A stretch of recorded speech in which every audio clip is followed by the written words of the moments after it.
Hi friends, అందరికీ welcome back to my channel.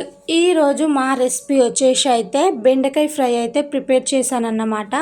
మా ఇంట్లో వాళ్ళకి ఏంటంటే బెండకాయ ఫ్రై అంటే ప్రతి ఒక్కరికి ఫేవరెట్ అన్నమాట.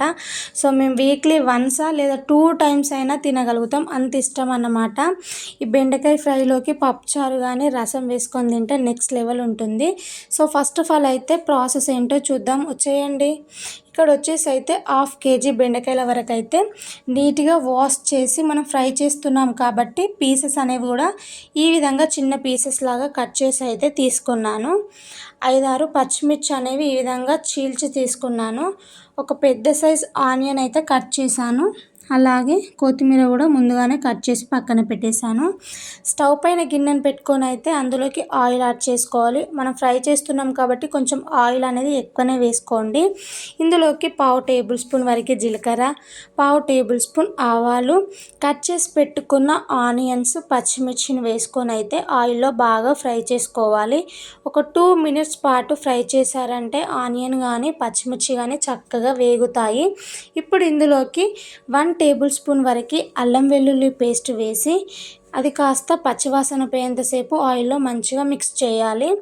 తర్వాతకి 1 టేబుల్ స్పూన్ వరకు పసుపు వేసుకొని ఒకసారి కలిపేసి మనం ముందుగా కట్ చేసి పెట్టుకున్న బెండకాయ ముక్కలను అయితే ఇందులోకి వేసేసుకుంటున్నాను.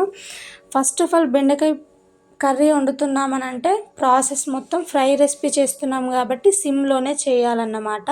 సో బెండకాయ వేసిన తర్వాతకి బెండకాయ ముక్కలకి ఆయిల్ పట్టేలాగా ఈ విధంగా మంచిగా మిక్స్ చేసి ఒక మూత పెట్టుకొని అయితే ఒక 5 మినిట్స్ అయినా కానీ సిమ్లో మగ్గించుకోవాలి బెండకాయల్ని. సో మనం ఫ్రై చేస్తున్నాం కాబట్టి మధ్యలో మధ్యలో చెక్ చేయండి, అడుగు మాడుతూ ఉంటుంది కాబట్టి మీరు చెక్ చేస్తూ కర్రీని అయితే వండాలి. సో చూడండి, 5 మినిట్స్ తర్వాతకైతే బెండకాయ అనేది కాస్త మగ్గి కొంచెం జిగటతనం లెక్క అవుపిస్తుంది కదా. సో ఇప్పుడు ఇందులోకి అయితే రుచికి సరిపడినంత సాల్ట్ అనేది అయితే యాడ్ చేసి బెండకాయ ముక్కలకి పట్టేలాగా మంచిగా ఈ విధంగా మిక్స్ చేసుకొని అయితే మూత పెట్టుకొని ఇంకొక 5 మినిట్స్ పాటు అయితే ఉడికించుకోవాలి. సో ఇంకొక 5 మినిట్స్ తర్వాతకైతే చూడండి, బెండకాయ అనేది అయితే ఆల్మోస్ట్ మనకి ఇక్కడ ఫ్రై అయిపోతుంది. ప్లస్ ఆ బెండకాయలో ఉన్న ఆ జిగుడుతనం పోయి బెండకాయ అనేది చక్కగా వేగుతుంది అన్నట్టు. సో ఇప్పుడు ఇందులోకి అయితే 1/2 టేబుల్ స్పూన్ కారం, 1/2 టేబుల్ స్పూన్ వరకు ధనియా జీలకర్ర పౌడర్ని అయితే యాడ్ చేసుకోవాలి. మనం ముందుగా ఎంత పచ్చిమిర్చి వేసినా కానీ ఈ ఫ్రై రెసిపీలోకి కొంచెం కారం వేస్తేనే బాగుంటుందండి.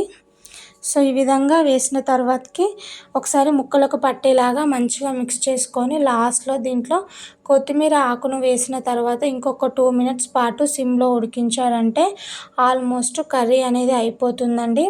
సో ఒక్కసారి ఈ విధంగా ట్రై చేయండి, బెండకాయ టేస్ట్ అయితే నెక్స్ట్ లెవెల్ ఉంటుంది. Thank you for watching.